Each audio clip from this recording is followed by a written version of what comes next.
What is this? I just want to mention, okay, it's a great privilege to be here at Neveh Horim. We're here in Jerusalem at this wonderful retirement home. Yep. And I'm going to ask you a question. We just saw a film about Zarafa Haftig and it mentioned Sugihara. Chiune Sugihara was the Japanese consul general, and he issued the visas, which saved, they say, over 2,000 visas. Wow. Which saved over 6,000 Jews. Now the question was, why did he do it? He asked permission from the Japanese government and they said no, and he asked them 3 times. And he knew that if he issues the visas, he's going to lose his parnosa, his job, his career. So why did he do it? Why would the Japanese consul general, who had no Jewish relatives, why would he endanger his whole career? They were known for helping people besides Japanese people. And the Japanese were actually, together with the Germans, they were allies with the Germans. You know, it's a funny question that I was actually thinking about that during the movie. And because that question came up in the movie, that why did he do it? Why did he do it? Yeah.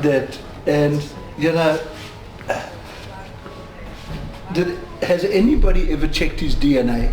And I'm not being funny when I say that. If he had Jewish... If there was any Jewish blood in his DNA. Japanese are one DNA. The Japanese, they don't have much else in them. Selby, I'm not sure. I had a funny experience, which I think I might have mentioned to you. I had a buddy of mine, an Arab bus driver, who drove from Efrat to Jerusalem, and I became friendly with him. He brought his knives to me to sharpen, etc., etc. And one day, what was a common interest? One of our common interests is the fact that he loved to eat. Okay, and I made some typical Jewish food, like gehackte herring and a couple of other things, and I gave it to him. And when he comes back and he tells me that this is the most wonderful food that he's eaten in a long time, you know, it started something in me, and I started thinking, has he got any Jewish DNA in him? It came out afterwards in some of the other conversations that he had an aunt living in Rehavia. Not only his aunt in Rehavia, his mother's Jewish. Amazing. It's incredible. You know, and when he told me that, I wasn't surprised. I said to him, you know, I picked this up a while ago. Is this a good? And he's Jewish, so he's luckily he's Jewish, but by religion he's a Muslim. Amazing. So I'm going to tell you the story why he did it. I don't think he had Jewish blood in him, but something happened that changed his whole outlook and why he decided to do it. So what's very interesting, Sugihara was sent to Japan, from Japan, as a consul general in Lithuania in '39, just before Hanukkah. Now the war was starting. He was sent there before the war started, before September. There never ever was a Japanese consulate or embassy in Lithuania. Why would they open up a consulate when they know that war is coming, when they know that there's no tourism, there's no commerce, there's no trade? Why open up a consulate when all the other consulates are closing? So Sugihara was fluent in Russian and German, and his own son Haruki said that they would go on these little tours, and his father would take a notebook and he'd spend hours away looking and writing. So he was actually sent there as a spy to find out for the Japanese what was happening in Lithuania, what the Germans and the Russians were doing. The real reason why he was sent there was to save the Yidden, to save the Jews. And what had happened is, Hanukkah time in 1939, the war's already started in Poland, 1st of September. Lithuania was independent. There are many miracles in the story, but it was independent. Why it was independent, we don't even know, but it was independent. So there was a family in Kovno. Kovno was the capital of Lithuania. There was a little boy called Soli Gedekent. They later changed it to Soli Ganor. His parents gave him Hanukkah geld. He was 12 years old. This was before Hanukkah. 2 women knocked on the door. and they said, is there any money lying around to help the Polish Jews? His parents and his brother and his sister were out. He was alone in the house. So all the Hanukkah geld that he had, he gave to these two ladies to help the other Polish Yidden. What was very interesting in Lithuania is that the Lithuanian Jews were not welcome, but they accepted the Polish Jews with open arms. They were very hospitable to the Polish Jews. A lot of the yeshivas came to Poland, from Poland to Lithuania. He gives the woman his Hanukkah geld. He's walking in the main avenue in Tzlefkas Avenue in Kovna, and he sees an advert for Laurel and Hardy. Do you remember Laurel and Hardy? Very well. He wanted to see Laurel and Hardy, but he had no money, and it was showing. So he went to his aunt. His aunt Anushka had a very fancy confectionery shop that used to supply the diplomats with wine and cakes and fancy goods. He goes inside and he sees a funny, tall-looking man with slanted eyes he had never seen before. And his aunt tells him in Yiddish it's not polite to stare. Anyway, he tells his aunt that, in Yiddish that he gave Hanukkah geld, can she give him a bit of money for Hanukkah that he can see the movie. And then she tells the person who happened to be Sugihara that was in the shop, he was there in order to buy like gifts or whatever for his own family. She, Anushka, his aunt, tells Sugihara that this is my nephew, that he gave a bit of charity, and I'm going to give him some money for Hanukkah. So Sugihara comes up to Soli. He takes out of his pocket money to give him. And Soli looks at him and he says, and he spoke in Russian, he said, I can't take from you, you're not my family. So Sugihara says, I'll be your uncle. So Soli says, if you're my uncle, you have to come to our house for Hanukkah. He invited him for Hanukkah. And on the first night of Hanukkah, his aunt Anushka, together with Sugihara and his wife Yokiko and their son, all went to Soli's home for the Hanukkah. It was a Hanukkah party. Soli's parents were helping a Polish father and a daughter that escaped from Warsaw. And they couldn't believe that there was a diplomat in a Jewish home, Hanukkah 1939. And this Polish Yid and his daughter couldn't believe it, that they'd escaped from Poland, from Warsaw, and here they were sitting in Kovna in Lithuania, and there's a diplomat in front of them. He starts telling Sugihara how bad it is for the Jews in Poland. And Sugihara is listening, he's hearing at first hand what's going on in Poland. This Polish Yid then told other friends of his that there's this amazing diplomat that was at a Jewish home for Hanukkah. So they all came to the home, and here's the picture of the Yidden outside the home of Sugihara in Kovna. And this is Sugihara. This was the picture of the Yidden outside the home. And Zorak Verhaftig was one of those that was there. Sugihara invites them in. A delegation of 5 came inside. And they said, can you give us transit visas? And he says, you know, for 1 or 2 people I've already given, but for a whole group I had to get permission. So he applied, he sent a telegram to Japan, 3 telegrams, and every time they said, no, we don't give you permission. שלום. שלום, מה שלומך? מה שלום האנשים המכובדים? מה עושים פה? You have a key? הוא לא it's צריך not key. מפתח. It's a... No, he just locked it. Oh, Okay. Guy locked it, didn't he? I have no idea what he's done. I thought it was unlocked it. Oh, different mode. You do have a key. You do have a key. Where? Your hands. Your brain. Now it's okay. Thank you, Tadaraba. Now it's okay. Everybody was I told them it was Everybody, locked. they're full. I told everybody it was locked. Okay. What Tadaraba. are you doing here? We're just doing a I film. didn't know you did. No, we're doing a film. Tadaraba. Okay. Shine. Okay, Tada. So what happened is Tada. that Sugihara decided he needs to telex them. And he telex Japan, and they've got the original telexes 3 times. Every Really? time they said, They had we're it? allies with Japan and Germany are allies, we don't give you permission.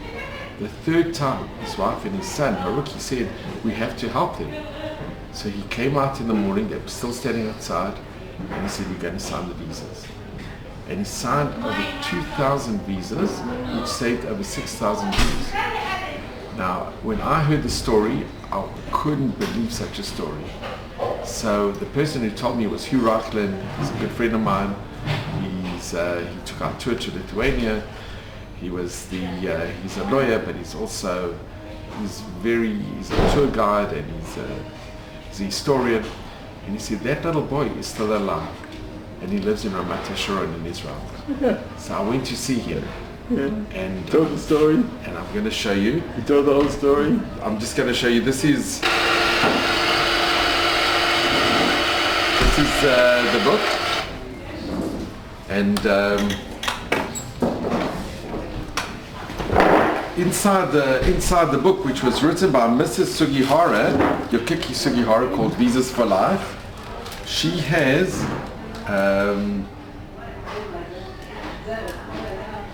people didn't have cameras then. She writes that Chiune Sugihara's decision to issue visas may have been influenced by a 12-year-old Jewish boy named Sari Ganor. He changed his name from Genkin to Ganor.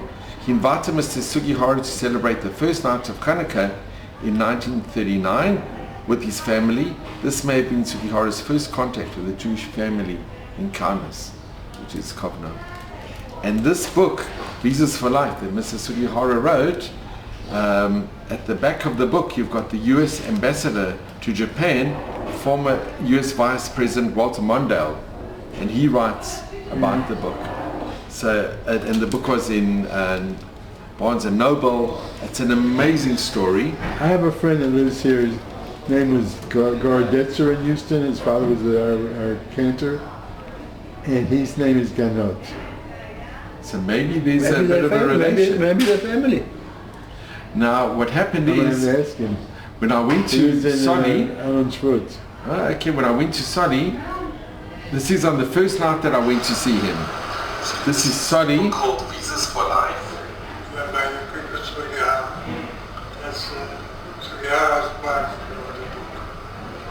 And it's written also in Japanese. This is the English version. And she mentions you. So I came very close to Sonny. This is the picture of Sonny inside the book. Oh, really? He was a youngster then. Yeah. See what your eyes? Now, Sonny never ever said that it's because of me that Sugihara gave the visas. He was very modest. He was the one that with the front of the job? Yeah. May have been influenced by a 14-year-old Jewish. She wrote 14, he was actually 12. But she was writing it. He invited Mr. Sugihara to celebrate the first night of Hanukkah, 1939. With his family, this may have been Sugihara's first contact with a Jewish family in Kaunas.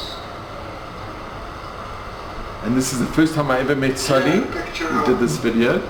Jews in Kobe, survivors. See on the bottom. You ever heard of Fred Finger? Yeah. That's my father. Wow. My father was born there. That is what I mentioned to you, that you made history. Yeah. He really made Changed history. the course of history in your kindness and that you gave your money away, and then you went to your aunt to ask for money to see the Laurel and Barney. That influenced people's lives, and you say you had a big part, a big role to play in what happened in history with Sugihara. And when you read what Mrs. Sugihara wrote, Yes, what's interesting with this is just looking at his body language. when she wrote about you in the book, He was in his you 90s. know that she was going to write this in the How book. he didn't want to.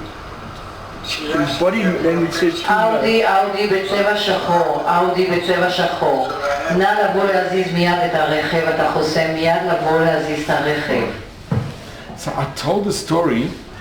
Sonny was in his 90s and he wrote on Facebook. He was still very active on Facebook. And he put the Vehi Sha'am down. He said, in every generation they rise amongst us and they want to destroy us. He said, if only we had our country 10 years before, my mother and my brother wouldn't have been murdered. I thought this was amazing, amazing. So I actually told the story to Jonathan Razal, who composed Vihisha Amda. And I said, Jonathan, can I come over to your home and you just record Vihisha Amda and you dedicate it to Sonny? He said, definitely not. Definitely not. He said, he has to come and meet him. He was so impressed with the story. So I'm just going to show you something here. So this it was before Hanukkah. I told the story this is Jonathan Razal.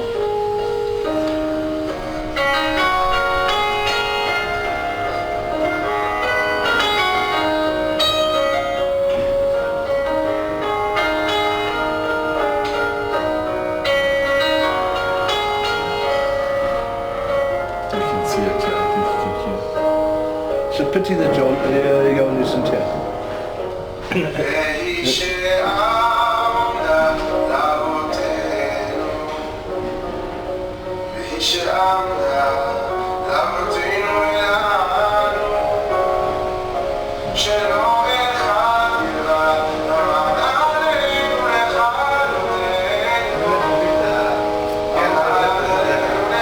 It was amazing. So here's Jonathan with Soli, and he's singing Vihisha Amda.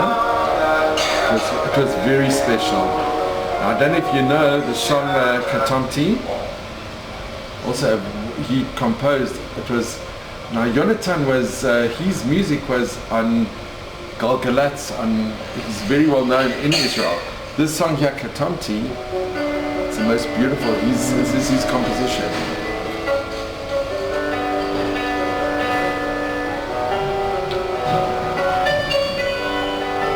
You've heard this before? It's very beautiful.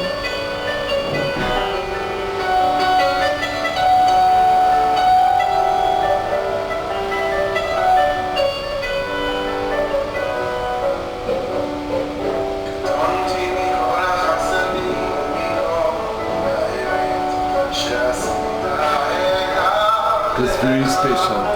Now, what happened is that Sadi told me that the Japanese ambassador had heard the story and he wants to come over because Sadi was actually very close with Mrs. Sugihara. I'm just going to show you a picture of... In this picture, Sadi, it's you and... Mrs. Sugihara in San Francisco. She was also the book. This is Mrs. Sugihara. You had a very close connection with the family. Yeah. That's all. And Sadi met with the German Chancellor. You are with the German president. German president. Yeah, I was invited to the German parliament and then we introduced me to the German president. And what year was this, Sadi? That was 2009, I think. And then these were the survivors. Sadi's with a whole lot of Japanese American. What happened to Sadi is that I asked him, do you have any regrets? And he said his biggest regret is that his father never took a visa because they had a business and they couldn't sell the business, so they were stuck in Lithuania, and then his brother and his mother were killed. His sister and his father survived, but he was then sent he was in the Kolna ghetto, and then he was sent to Dachau, and he was on the death march. And these are Japanese American soldiers that found him on the death march, and that's how he survived. So years later they had a reunion. This is Sadi together with the Japanese American soldiers that saved him. And what had happened is that the American... Where was the death march? Was from Dachau. Yeah. The Japanese Americans. They were, so I'm going to quickly show you. This is just it was a letter from the Japanese ambassador when he came to Sadi. So here's Sadi together with the Japanese ambassador. He came to his home. But how did the Japanese Americans get to They fought in the Second World War. They were fighting, okay. You missed the best part for you. No, it's all good. It's all good. And here they did an article in the called "The Hero's Hero." This was in the Jerusalem Post. He's South African. Yeah. No. I can hear the accent. Really? Yeah. So this is the article that appeared in the Jerusalem Post, "The Hero's Hero," with Sodi and the Japanese ambassador. Because Sodi was a little boy. Robert will tell you the story. But here is the Japanese ambassador coming to Sodi's home, and he gave him the citation, thanking him for what he did in the, to save. Liz,